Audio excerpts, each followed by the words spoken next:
이은혜 교육부 장관이 목포를 찾아 국가 회계 시스템 적용 현황을 살펴봤습니다. 당장 내년에 전면 도입 예정이지만 보완해야 할 과제도 많은 상황입니다.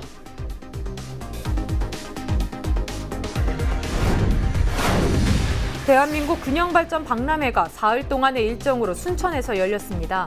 전국 자치단체가 참여해 경쟁력을 선보이며 균형발전을 위한 아이디어를 제시했습니다. 신안에 천사대교가 놓이면서 섬 관광객이 늘고 있습니다. 천사대교 너머에 있는 섬에도 작은 섬으로 이어지는 다리가 놓이면서 눈길을 끌고 있습니다.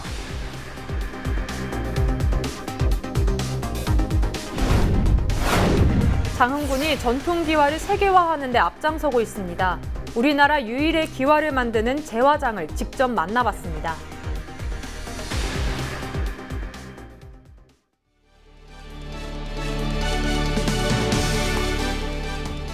시청자 여러분 안녕하십니까? 헬로티비 뉴스입니다.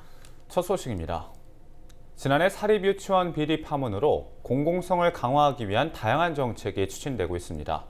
내년이면 전국의 모든 사립유치원에도 국가회계 시스템이 적용될 예정인데 반년도 남지 않은 상황에서 풀어야 할 숙제가 많은 상황입니다.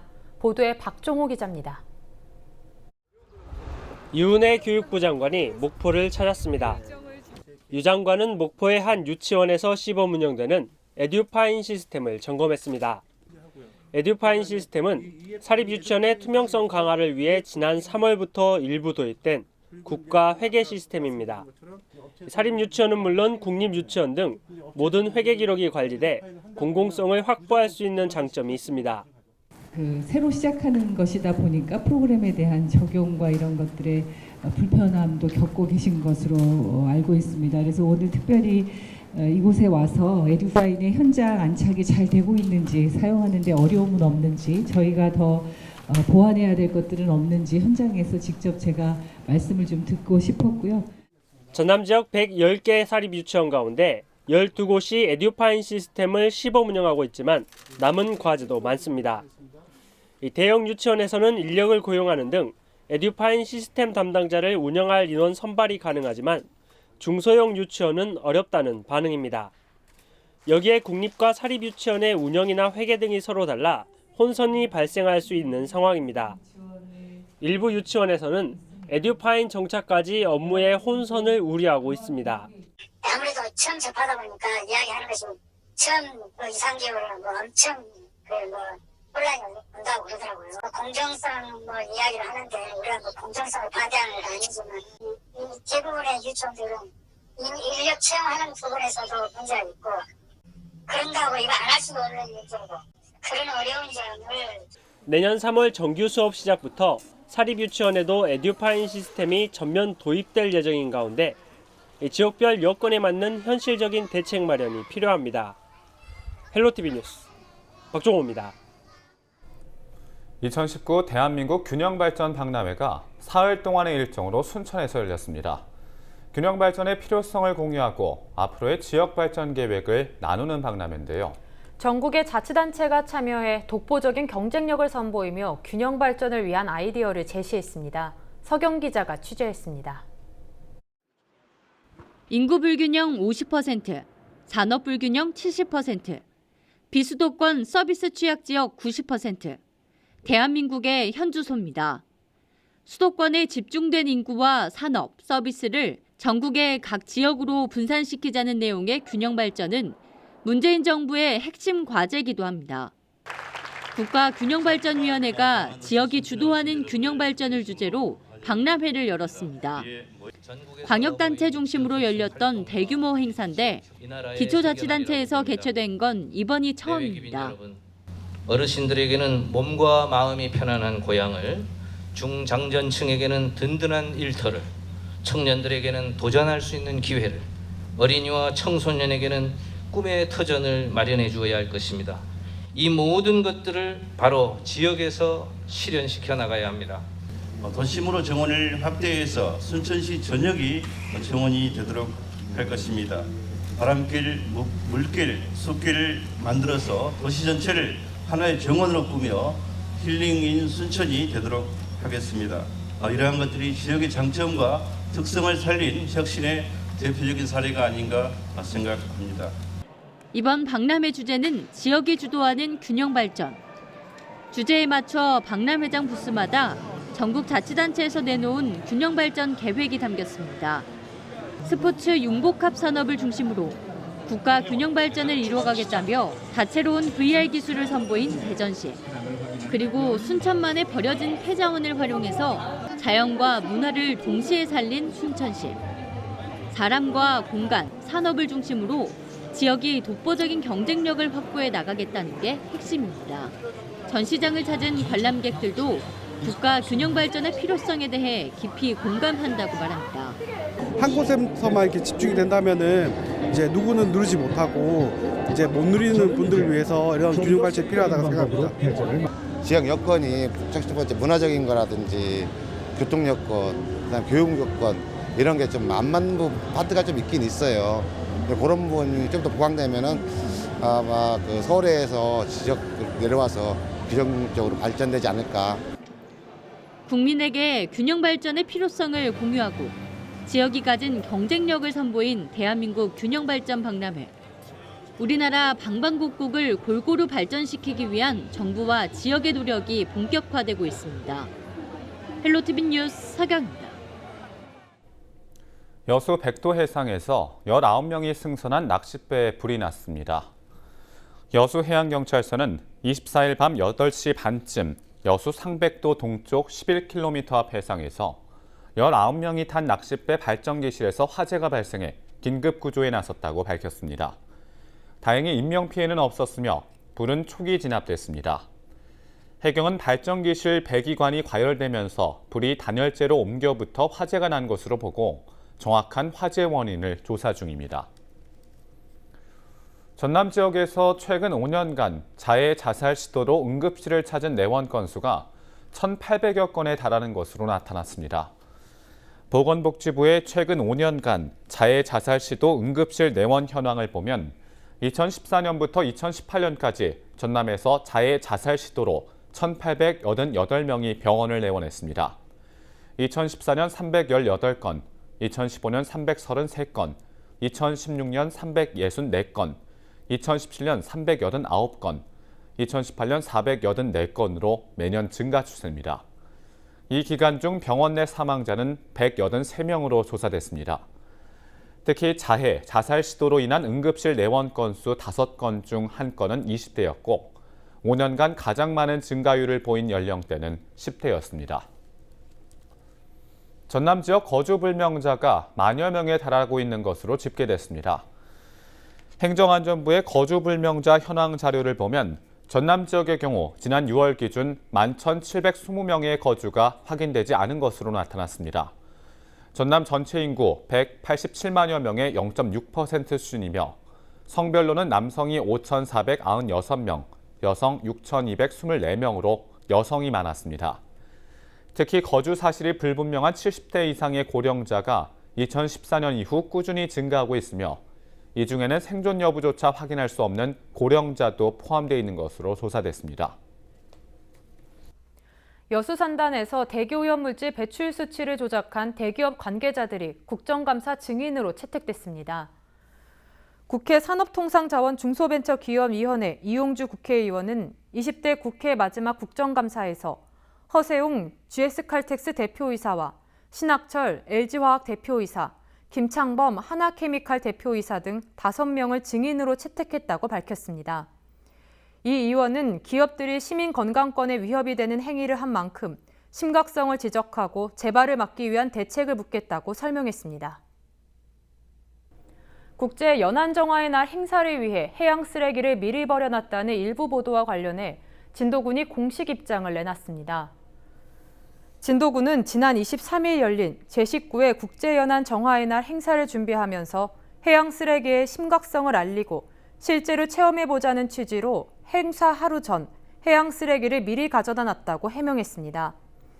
그러면서 무리를 일으킨 점에 대해서는 유감스럽다며 앞으로 비슷한 일이 발생하지 않도록 주의하겠다고 덧붙였습니다. 목포 해상케이블카가 개통한 이후 북한 회타운 일부 상인들이 바가지 요금을 받는다는 일부 보도가 쏟아지면서 목포시가 대책 마련에 나섰습니다. 목포시는 최근 북한권 상인단체와 택시업계, 목포해상 케이블카 관계자를 만나 간담회를 갖고 부당요금과 불친절 업소에 대해 강력한 단속을 예고했습니다. 북한권 상인들은 전체 상인들이 바가지 요금을 받는 게 아니라 일부에 불과하다며 억울하다는 입장을 보이고 있습니다.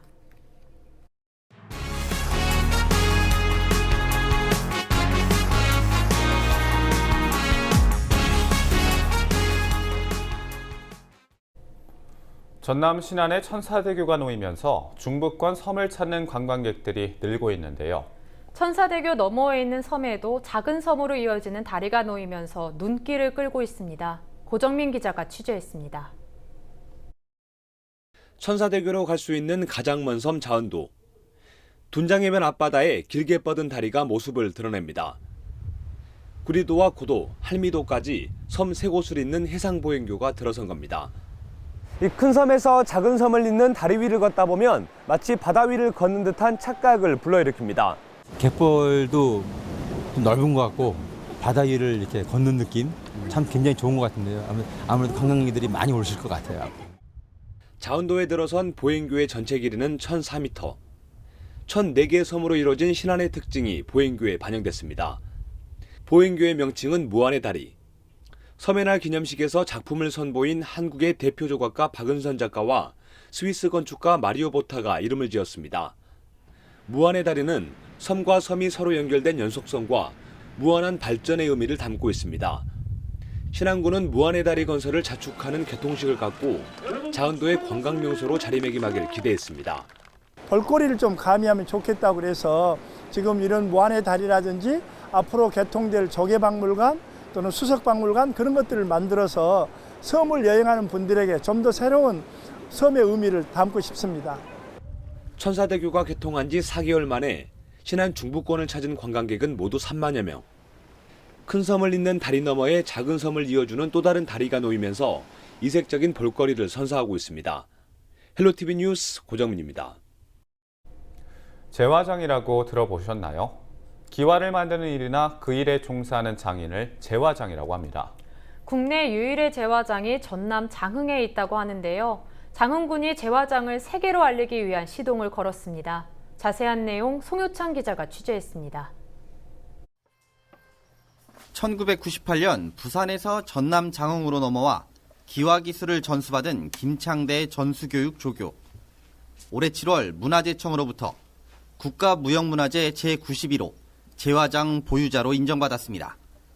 제화장은 건축물의 침수와 부식 방지, 치장 효과를 갖는 다양한 기와를 전문적으로 만드는 기능이나 사람을 의미합니다. 김창대 전수교육조교는 제화장 보유자인 고 한영준 선생의 문화에서 전통제화 기능을 전수받아 지난 20여 년간 제화장의 보존과 전승에 힘써왔습니다. 지난 2009년 전수교육조교로 선정된 이후 국보 제1호 숭례문과 보물제 1763호 창덕궁 부용종 등 각종 문화재 수리에 참여했습니다. 이제 시작을 해라 그리고 책임지라는 의미라고 저는 생각을 해요. 그래서 앞으로는 더 체계적으로 주위 대학이라든지 기관이라든지 그리고 이제 저희 이제 주변 이제 그 학생들이란지 최대한 이제 받아가지고 이제 제가 없어도 꼭 제가 아니어도 충분히 이 전통 기법이 이어나갈 수 있도록 노력할 생각입니다. 현재 알려진 전통기와는 한옥에서 빗물과 습기, 목재의 부식을 막아주는 실용적인 역할을 하고 있습니다. 뿐만 아니라 목구조 전체 경관을 돋보이게 하는 장식이 더해져 한국적인 미의식을 드러내는 중요한 요소로 작용하고 있습니다. 지금 제 뒤에 보이는 기와들이 실제 숭례문에 사용됐던 기와들입니다. 당시 애군을 쫓기 위해 이렇게 잡상의 모습으로 형성화했습니다. 전국 유일의 제화장을 보유하게 된 장흥군도 전통제화의 세계화를 위한 발걸음을 시작했습니다. 군유지를 활용해 전승관 건립을 비롯한 무형문화재 국고 보조 사업을 추진하기로 했습니다. 지금 4분인가 거기 와서 전수받고 있습니다. 기술을, 제화 기술을. 그래서 그분들이 거기서 기술을 받고 또 전수될 수 있도록 제화소, 제화 기념관, 교육관, 전승관도 지어서 앞으로 우리 김창대 제화장이 자기의 기술을 우리 문화재에 크게 기여할 수 있도록 해나갈 계획입니다. 특히 현재 안양면에 위치한 작업장을 확대 설치하고 인근 승마장과 연계한 새로운 길을 만들어 새로운 관광자원으로 활용할 계획입니다. 또 국내 유일의 전통재화 기술을 상품화해 수출 등 판로도 확보할 방침입니다. 헬로티비 뉴스 송유창입니다. 전라남도가 내년 중국 장시성에서 전남주간 행사를 개최하는 등 두 지역 교류를 확대하기로 했습니다.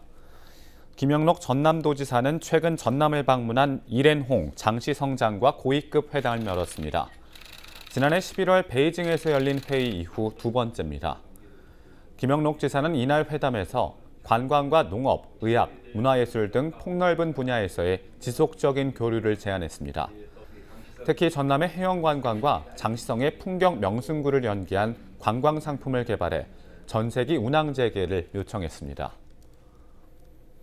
신안군과 김해시가 영호남 상생 발전을 위해 적극 협력하기로 했습니다. 신안군과 김해시는 지난 24일 김해 중소기업 비즈니스 센터에서 자매 결연을 맺고 행정과 관광, 문화, 예술 등 다양한 분야에서 우수 시책과 주민소득 사업 정보 교환, 민간 교류 활동을 적극 지원하기로 했습니다. 두 기관은 협약식에 이어 봉하마을을 방문해 고 노무현 전 대통령 묘역을 참배하고 추모하는 시간을 가졌습니다. 고흥군이 외지 청년에게 고흥에서 생활할 기회를 제공하는 청년 행복 캠프 참가자를 모집합니다. 참가 대상은 18세 이상 39세 이하 외지 청년으로 고흥에서 경험을 원하는 청년은 누구나 참여할 수 있습니다.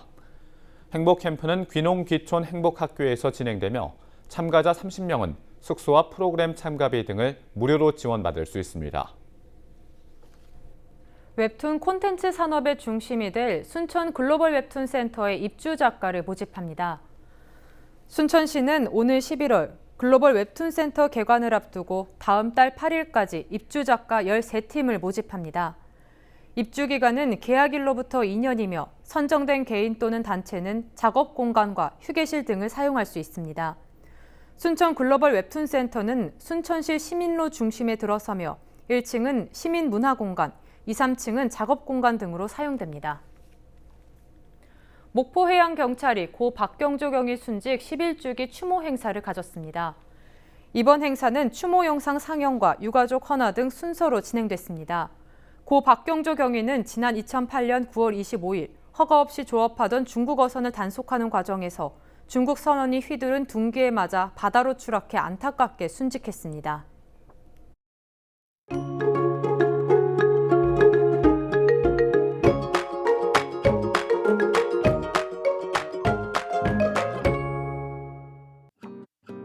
아침 저녁으로 공기가 제법 쌀쌀해졌습니다. 바람까지 불면 춥게 느껴지기도 하는데요. 하지만 낮부터는 기온이 빠르게 올라 선선하거나 다소 더울 수 있습니다. 우리 지역 아침에는 18도로 시작해서 한낮에는 26도 나타나겠습니다. 하루 사이 기온의 변화가 차이 난다는 점 염두에 두시고 옷차림하셔야겠습니다. 주간 날씨입니다. 한낮 기온이 26도를 밑돌며 큰 더위는 없겠지만 이번 주 후반 비 예보 나와 있습니다. 바다 날씨입니다. 바다의 물결은 1m로 다소 잔잔하게 일면서 조업하기에 적합한 날씨가 예상됩니다. 생활 날씨입니다. 금요일과 토요일에는 가을비가 내릴 전망입니다. 가을볕이 강하게 내리쬐면서 자외선이 무척 강합니다. 우리 지역 대부분이 자외선 지수 높음 수준까지 오르니까요. 외출하실 때 자외선 차단제 꼼꼼히 바르시기 바랍니다. 요즘 같은 환절기에 면역력 떨어지기 굉장히 쉬운데요. 몸에 좋은 제철 음식이나 과일 잘 챙겨 드시면서 건강관리 잘 하시기 바랍니다. 날씨였습니다.